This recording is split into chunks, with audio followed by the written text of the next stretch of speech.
Oh, we're recording. Okay. Whoops. All right, folks. So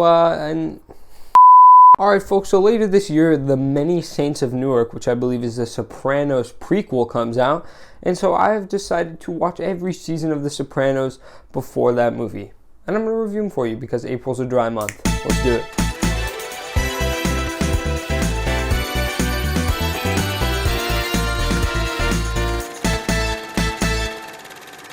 All right, folks, so Sopranos Season 1, I want to say before I started that just before filming this, I got a news story, I got a little notification that Joseph Siravo, who is apparently a Sopranos actor, I don't know him, I don't think he's popped up in the show for me yet, but, you know, he passed away, tragic to see that happen, and I just thought, you know, unfortunate timing, I'd shout it out, but anyway. Folks, The Sopranos is obviously one of the most critically acclaimed shows of all time. So, I mean, you know what you're getting. I'm pretty sure it's not going to be bad. I don't think anyone would ever find it bad. Dated, maybe, which I'll talk about. But I don't think objectively, well, is there anything objective about the medium? I'm going on a tangent. It's a well-received show. The show has some absolutely incredible characters that are just, you know, they've become so iconic. My favorite probably has to be Christopher Moltisanti. And of course, the iconic Tony Soprano. I mean, he's a legend. James Gandolfini. Really, I mean, it's a character for the ages. Really is.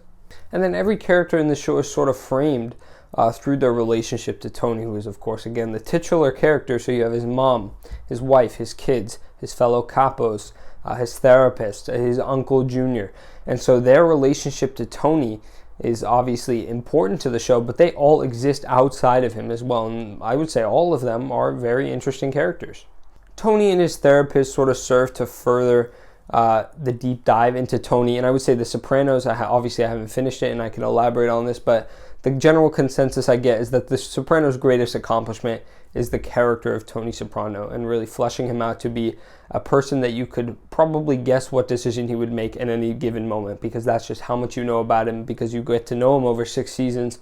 And the conversations with the therapist really help do that. It's clever, not exposition per se, but more so it's a nice supplement to getting to see Tony do things on the screen, explaining the motivations.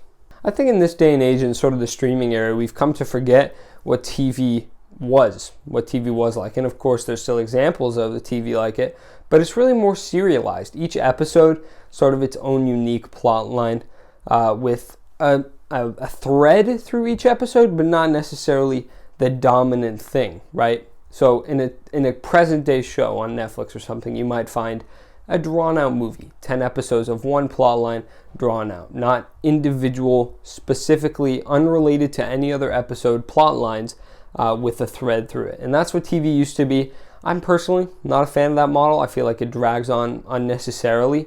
And of course, it works for some episodes, like it's fine in certain instances, like Boca is an example in this episode where they catch, I believe the soccer coach is, raping, unfortunately, one of his players, and it's sort of a contained plot line that tells you more about Tony as a person. Like he wants to be a good father, he wants to do the right thing, but he truly believes that he was indoctrinated into this life, as well as college, where he visits with Meadow. And, something he wants to do that is good. He wants to just take his daughter on this vacation, but it devolves into the mob life. So certain episodes it works, but 13 episodes per season, and that includes season 1, of course. I just don't think that's a model that serves the format of a story. There's a lot of dark comedy in the show, all of which I don't know about all. Maybe I wouldn't know. But I would say most of it I understood. It just didn't really increase my enjoyment of the show, per se. But it's there. It's there. And then, as I college, I mentioned a few, minutes ago. I don't know how long this is. Passage of time. Whatever. College, an episode, as well as the season finale, are just really great episodes that leave you hooked the whole time. Great stuff. I mentioned at the beginning the show is very dated. because the first season came out in 1999, I believe, and it is. There's sound effects, practical effects, all of which are laughable in this day and age.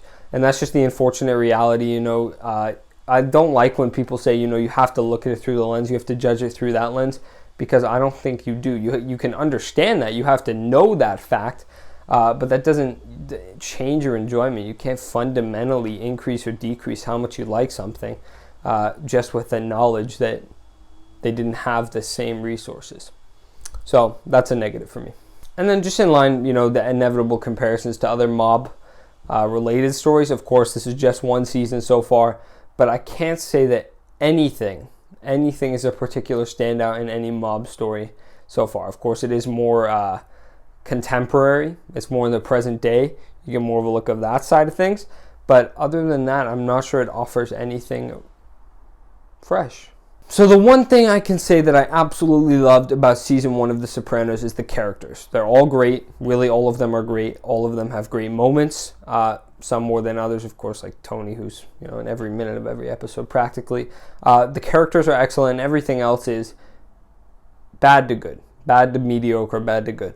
And so as of right now, I'm going to give The Sopranos season 1 a B. That is just my opinion, of course, with my perspective, folks. I'm going to keep watching for now, unless it really loses my attention. I will fill you in. It might take me a while. I don't want to commit to anything. But Sopranos season 1, a B. Alright folks, if you've seen The Sopranos, specifically season 1, I would not like any spoilers. Thank you very much. Let me know what you think of the show down below. I know a lot of people are passionate about this one. Yeah, folks, if you're excited for the Many Saints of Newark, which is, of course, The Sopranos prequel, which I mentioned, it's not exactly a prequel. You should look it up. I believe it's, I think it is Tony. He's played by James Gandolfini's son, Michael Gandolfini. Sort of I'm not even sure it's mob related, to be honest with you. But anyways, September 24th is when that comes out, folks. I will be reviewing that, and I will hopefully be reviewing the rest of the Sopranos seasons. As I mentioned, April is a very dry month. I've had nothing to do, so I thought I would give you this review, folks. I've been EDPC Reviews. You've been amazing. I'll see you in the next video. Bye-bye.